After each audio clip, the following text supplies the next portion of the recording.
नमस्कार दोस्तों, पहाड़ी फैक्टर चैनल में आप सभी का स्वागत है। मैं आशा करता हूं कि आप सभी सुखी होंगे, स्वस्थ होंगे। दोस्तों, आज मैं बात करने जा रहा हूं उन अनफॉर्चुनेट पतियों के बारे में जिनकी पत्नियां उनके खिलाफ झूठे केस दायर करती हैं। हम बात करेंगे कि किस तरह से इन पतियों को अलग अलग स्टेजेस से होकर के गुजरना पड़ता है, अलग अलग जगहों से होकर के गुजरना पड़ता है और उसके बावजूद भी इन पतियों को इंसाफ नहीं मिलता। तो आइए शुरू करते हैं। दोस्तों, जब भी किसी पति के ऊपर उसकी पत्नी झूठा इल्जाम लगाती है तो ये शुरुआत होती है पुलिस में एक कंप्लेंट करने से। अब जो पत्नी है वो दो जगह पर कंप्लेंट कर सकती है। एक, जो उसका ससुराल हो जहां वो अपने पति के साथ रही हो, और दूसरा जहां उसका मायके हो, यानी कि वो जगह जहां पर वो पैदा हुई हो या उसने अपना बचपन गुजारा। लड़कियों को ये दो राइट दिए गए हैं। अब लड़कियां जो कंप्लेंट करती हैं उसमें कुछ इल्ज़ाम लगाती हैं वो पति के ऊपर, और ये जो इल्ज़ाम है, अगर आप बहुत सारी एफआईआर भी देख लेंगे, अलग अलग लड़कियों की बहुत सारी एफआईआर अगर आप देखें तो आप ये पाएंगे कि सभी एफआईआर में एक ही जैसी बात होती है और एक ही जैसे इल्ज़ाम होते हैं। उसके दो बड़े कारण हैं। सबसे बड़ा कारण तो ये है कि जो इन पत्नियों को, इन लड़कियों को जो लोग एफआईआर लिखवाते हैं वो उनसे स्पेशल ये कहते हैं कि आप इसी तरह की एफआईआर लिखिए और इस तरह के ही इल्ज़ाम लगाइए, क्योंकि सच्चे तो वो होते ही नहीं। झूठे इल्ज़ाम लगाने हैं तो इल्ज़ाम कौन लगाएगा और कैसे लगाएगा? वो तभी लगा पाएगा जब उसको कुछ पता होगा इल्ज़ाम के बारे में। तो ये जो लोग उनसे एफआईआर लिखवाते हैं, ये लोग उनको इसी तरह के इल्ज़ाम लगाने को कहते हैं। ये सबसे बड़ा कारण है। दूसरा बड़ा कारण है कि जब भी कोई झूठा केस किया जाता है पति के ऊपर तो वो ज़्यादातर पैसा कमाने के उद्देश्य से किया जाता है, और इस उद्देश्य को पूरा करने के लिए जो लोग उनसे एफआईआर लिखवा रहे हैं वो उन्हें सजेस्ट करते हैं, उन्हें ये समझाते हैं कि वो उस तरह के इल्ज़ाम पति के ऊपर लगाएं जो इल्ज़ाम उन्हें कोर्ट तक ले जा सकें, यानी कि इस तरह के इल्ज़ाम लगाएं जिसमें किसी तरह किसी प्रकार की कोई पनिशमेंट हो, या तो जेल जाने का खतरा हो या समाज में इज्जत जाने का खतरा हो।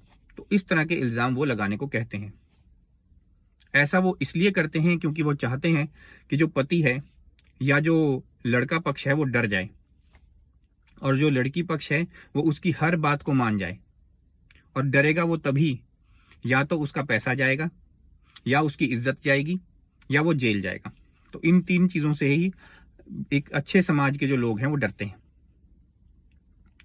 अब ये जैसे शुरुआत हो गई, एफआईआर करा दी, तो एफआईआर में इल्ज़ाम कौन कौन से ज़्यादातर लगाए जाते हैं? एक होता है दहेज का, एक इल्ज़ाम होता है मारपीट का। और जो मारपीट का इल्ज़ाम है, ये इल्ज़ाम पति के ऊपर, उसके माँ बाप के ऊपर, उसके भाई बहन के ऊपर, यहाँ तक कि उसके रिश्तेदारों के ऊपर तक लगाए जा सकते हैं। और दहेज का जो इल्ज़ाम है उसको भी इसी तरीके से लगाया जाता है। तो दहेज के इल्ज़ाम को भी वो यही बोलेगी कि पति ने भी दहेज मांगा, उसके माँ बाप ने भी दहेज मांगा, उसके भाई बहन ने सहायता करी ये सब करने में, और उसके रिश्तेदारों ने भी सहायता करी ये सब करने में। तो इस तरह से पति के ऊपर अलग अलग किस्म के आरोप लगा दिए जाते हैं।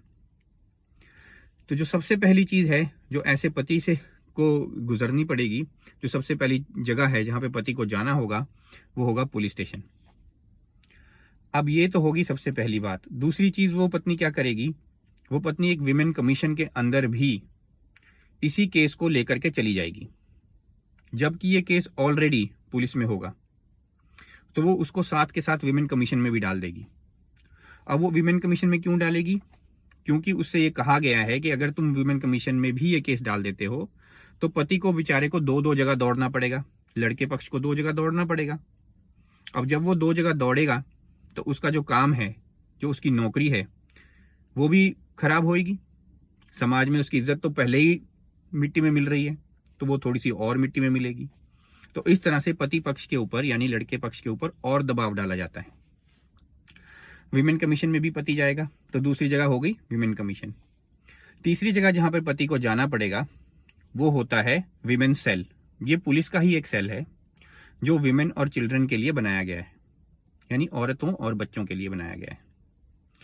इस सेल के अंदर किस तरह से जाया जाता है? वो होता यह है कि जैसे ही केस पुलिस में जाता है सबसे पहली बार एफआईआर के रूप में, पुलिस उसको विमेन सेल में ट्रांसफर कर देती है, ये कह करके कि हम पति और पत्नी पक्ष के बीच में सुलह कराने की कोशिश कर रहे हैं। लेकिन ये सुलह का काम बिल्कुल भी नहीं है। कोशिश है लेकिन काम पूरी तरह से नहीं किया जाता। और होता क्या है कि पति पक्ष के ऊपर बार बार ये दबाव डाला जाता है कि वो पत्नी पक्ष की सारी बातों को मान ले, सारी शर्तों को मान ले और पत्नी पक्ष को ज़्यादा से ज़्यादा पैसा दिलाया जा सके। मैं इस चीज़ में नहीं जा रहा कि पैसा कौन कौन लोग खाएंगे, कौन कौन लोग नहीं खाएंगे, किस किस का शेयर होगा उसमें पैसे का। ये आप अपने आप समझदार हैं, आप अपने आप समझ सकते हैं कि कौन उस पत्नी को ये सारी चीज़ें करने के लिए मजबूर कर रहा होगा। मैं ये नहीं बोलूँगा मजबूर कर रहा होगा, लेकिन कौन उकसा रहा होगा, कौन समझा रहा होगा, ये आप अच्छी तरह समझदार हैं। प्रशासन इसमें क्या रोल प्ले करता है आप अच्छी तरह से समझदार हैं। मैं सारी चीज़ बोल के आपको समझाना उचित नहीं समझता। मुझे लगता है कि आप सब समझदार हैं, आपको पता भी है कि ये क्या चीज़ मैं कहना चाह रहा हूँ। तो प्रशासन का रोल आप अच्छे से समझ गए, पुलिस का रोल आप अच्छे से समझ गए। इसमें एक रोल वकीलों का भी आता है, लेकिन मैं उसके ऊपर भी कमेंट नहीं करूँगा। आप खुद समझदार हैं वो क्या रोल है, वो क्या रोल प्ले करते हैं।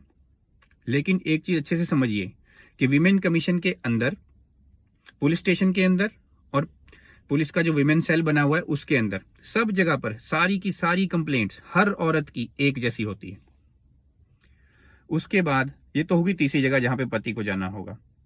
चौथी जगह जहां पे पति को जाना होगा फॉर श्योर वो होता है कोर्ट, क्योंकि ये सारे केस जो हैं अगर यहां पर कहीं फैसला नहीं हो पाया तो वो कोर्ट में जाएगा ही जाएगा।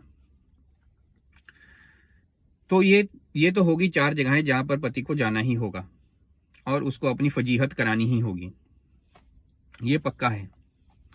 लेकिन अगर इस जगह पर भी इस मामले को सेटल नहीं किया गया तो पति को जेल भी जाना पड़ सकता है। तो मैं जो ये कहना चाह रहा हूं वो बात इस तरह से है कि पति जो यानी कि लड़का पक्ष जो है उसके साथ बहुत कुछ गलत हो रहा है और जो लड़का पक्ष है वो हर जगह पर जूते खा रहा है, ना उसकी कोई बात सुनता है। कंप्लेंट जबकि एक जैसी है और सबको पता है कि गलत है, झूठी है, तब भी वो पति पक्ष की कोई बात नहीं सुनते। पति को ऊपर बार बार दबाव डाला जाता है कि वो लड़की पक्ष की हर बात को माने, हर शर्त को माने और पैसा भी बहुत ज़्यादा दे। यहाँ तक कि कोर्ट कचहरियों में भी उसे बहुत धक्के खाने पड़ते हैं।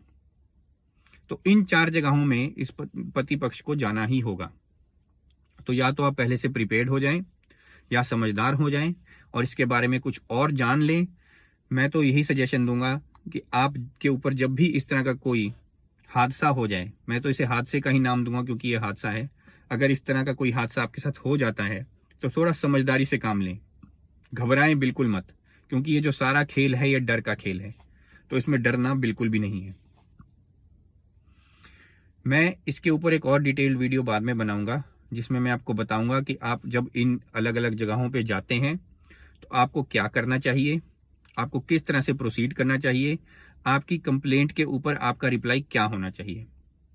इसके ऊपर मैं एक अलग से वीडियो बनाऊंगा। अभी के लिए इतना ही, धन्यवाद।